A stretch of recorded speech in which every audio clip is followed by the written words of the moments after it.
Hi, I'm Dr. Paul. I want to go over the top 7 guideposts for your health that I think will make the greatest benefit and fight things like anxiety, confusion, and hopelessness that most people feel because they just don't know what to do. They don't know why they're feeling the way they're feeling because they never really analyze their situation, their health comprehensively.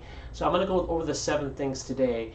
I think that those that are come to see me, and I'm grateful for you if you're listening to this, because the ones that come to see me, they pay me a lot of money to get to their health issues, to solve their problems, and most of them that come to me are highly educated. And so what I want for you is to be educated, not just to believe and trust me or your medical doctor. You want to be educated. There's enough information out there that you can learn. And so I'm here to kind of guide you through that process. So the 7 things that I use are, number one is I want you to understand that the symptom survey is very, very critical. That measures your medications that you're taking, your symptoms that you're going through, your diagnosis that have been given to you. Because once you have a diagnosis, that means that there's probably a drug that's been given to you, and those drugs have massive side effects. So you need to understand what those side effects are. I have patients that take drugs that cause the problems they're designed to fix. So you've got to know, it's called informed consent, know and make a decision whether the pros and the cons of that drug are going to be, whether the pros are greater than the cons of taking that drug. And from my standpoint, to know if there are alternatives to getting you to accomplish your health goals. My job is not to get you off drugs. My job is to get you to be healthy. If you're healthy, it really doesn't matter the name of the disease. So cholesterol medication, high cholesterol, you know, even if you've been diagnosed with cancer, I really don't care the name. I care about studying your health from a comprehensive standpoint so that we can, I believe that you can actually fight disease by getting your whole body healthy. So you have 20,000 of instances of cancer every day, and how are you fighting that? The people that are fighting it well don't develop cancer. The diagnosis of cancer. The people that are fighting it not too well are going to get cancer. So these are the 7 markers that I use. One is first a symptom survey, because when you understand your medications and understand all the symptoms that you've lived with for such a long time, sometimes you've lived with them so long that you've grown accustomed to them. You think they're just normal. Well, what if they're not normal? What if there are warning signs for you, so that you can say, okay, you know what, I think this is important. I think I need to take care of this symptom. This is not healthy. For example, history of constipation. There's multiple things in the symptom survey that people aren't aware of that I would like to just bring a light to, so that you'll know that those are important. Now, on the other side, somebody may not have any symptoms at all, and I'll give you an example of a stage 4 cancer patient. She went in for an exam. I'm pretty sure it was a routine breast exam, and they found that she had stage 4 breast cancer. Now, she felt fine. She did not have any symptoms. She was fit, trim, took her vitamins, ate organic foods, took all her supplements, did not eat alcohol, did not drink alcohol, did not have a bunch of fast foods all the time. She exercised, and the doctor said that she had 8 to 10 years to live. And she goes, what? Why do I have stage 4 cancer? She asked the right question. Why do I have stage 4 cancer? Is it because she did everything that she knew how to do to take care of her health? So she went to Dr. Merkel, a science-based practitioner just like I am, and he found these things. And you can look at the case study, and he found high levels of heavy metal toxins in her body.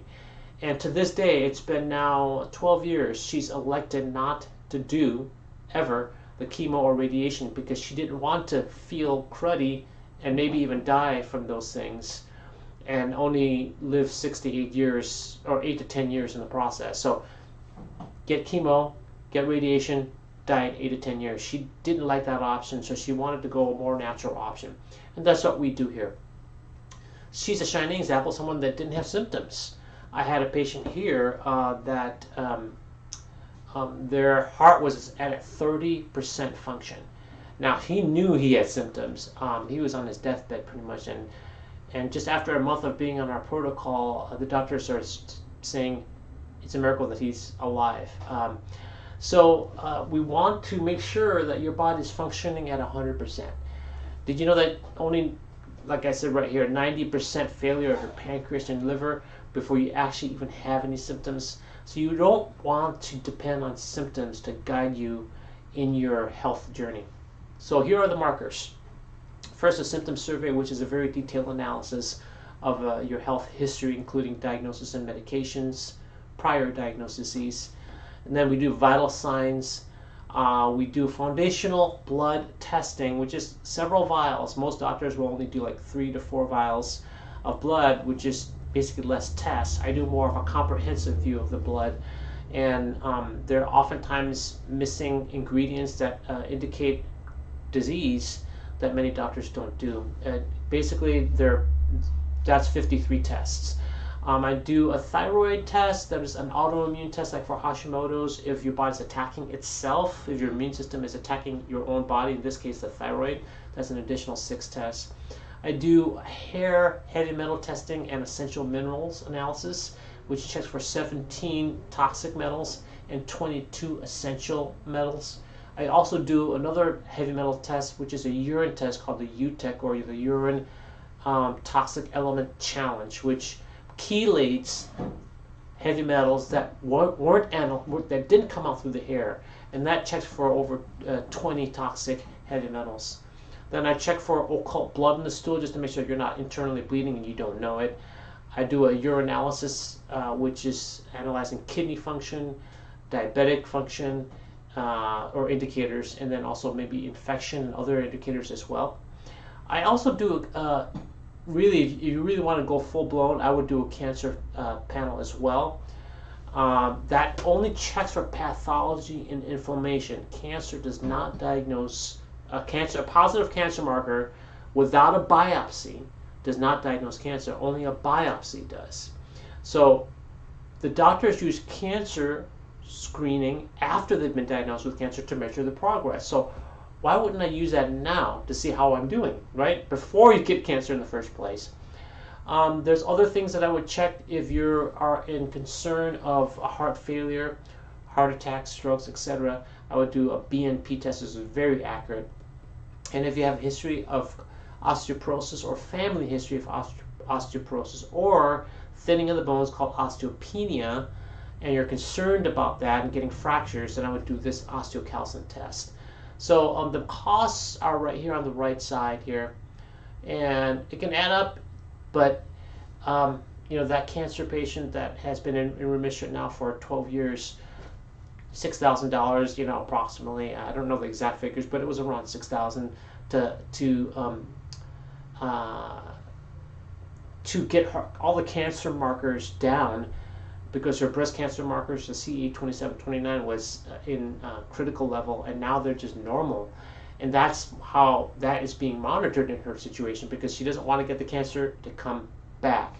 So I would do the cancer tests.